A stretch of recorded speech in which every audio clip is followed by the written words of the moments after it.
faccio un'attività molto difficile, sono una persona molto conosciuta, faccio molte riforme in un momento dove i politici non sono neanche visti bene, io non ho mai avuto problemi, devo dire, però quando torno da solo, torno a piedi perché magari parcheggio la macchina a 500 metri in una città, me la sono portata dietro. Da oggi per la Stampa sarà l'assessore Callaghan. Remo Sernagiotto e la sua P38. Ieri a Ferrofini i giornalisti hanno scoperto che l'esponente trevigiano di Forza Italia porta con sé una pistola. In fondo, dice Sernagiotto, non ho autista, scorta e nemmeno auto blu. Ma ora è bufera con attacchi da parte dell'opposizione e la richiesta del PD di vietarne l'ingresso delle armi in consiglio. Io ce l'ho da 30 anni perché io facevo l'imprenditore, nella mia azienda ho subito furti, tentati furti.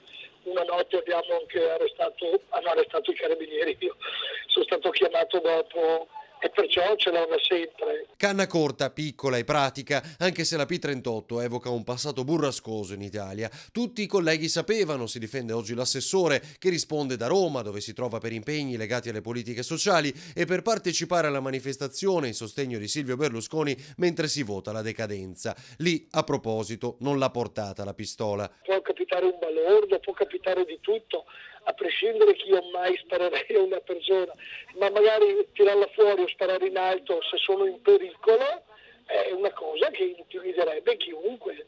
Tutto l'anno non l'ha mai fatto in 30 anni. Nessun colpo al poligono, qualche decennio fa sparava a malapena nei boschi sul Montello per allenarsi. Quindi assessore sceriffo, come potrebbero soprannominarla? Tex Willer, come? Ma figuriamoci, non sono cacciatore, non sparo neanche agli uccellini. Niente male.